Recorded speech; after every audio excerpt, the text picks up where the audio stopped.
Director Rick Klein joins us from Washington, D.C. Rick, good morning. Thanks for checking in. Hey, great to be with you. All right, so this is interesting because there's a lot of moving parts to all this gun control issue. Is there actually some type of groundswell to get something actually done? Well, we've seen this movie before, but yes, there is. I mean, there is definitely a groundswell. There are things moving right now in the Senate. There are votes expected early part of next week on different pieces of gun control legislation. None of that means it's going to become law. You still have to pass the House. You still need to get past the formidable lobbying power of the NRA. But, as we've seen is typical after these tragedies, there's a renewed interest in it. There are some machinations and at least the possibility of progress. So Democrats are not, surprisingly, trying to press the issue because they want to make the Republicans look bad. But is the NRA even signaling like they're open to some movement? The NRA plays this carefully. I think the NRA, there's a certain part of the NRA that realizes and that it kind of feeds on the value of being the boogeyman in these, because they can take a lot of the barbs and a lot of the arrows for folks and then obstruct. They do not want to see major changes to gun laws. But the NRA has been practical in the past. And, I think the added factor in this that to me is really, really intriguing is that you have now the presumptive Republican nominee in Donald Trump coming out and saying he wants to confront the NRA on this, and the NRA has endorsed his candidacy. So that might be a little bit of an X factor in this debate. Right, because that's the 700-pound gorilla in the room. Here they've backed Trump. Trump is now saying he's in favor of this. So the question is, who's leading who on this?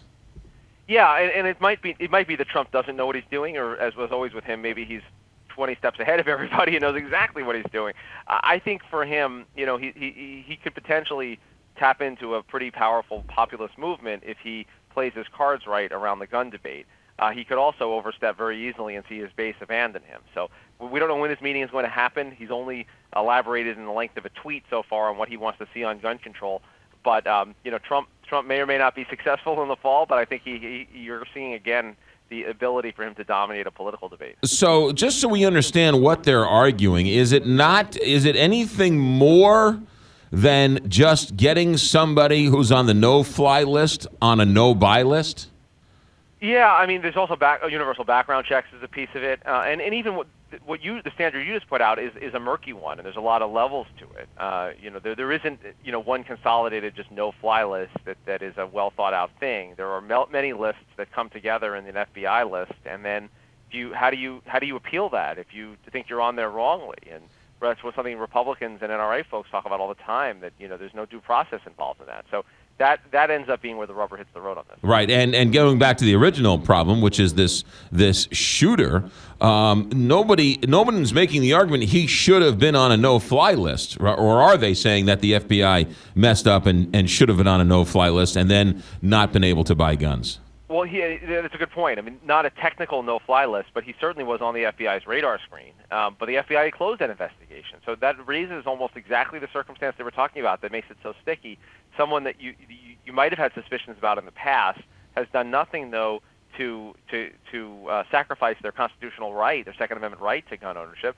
And therefore, there's nothing you can really do. So maybe it's someone that would have been caught in the system, maybe not. It's not clear, as is often the case with these sort of things. They're very rarely clear-cut. Donald Trump has been a big advocate, said he's a big advocate of the Second Amendment. He's going to open up all sorts of things, and he's a big Second Amendment guy. Any backlash towards him for caving so quickly and wanting to change the gun laws?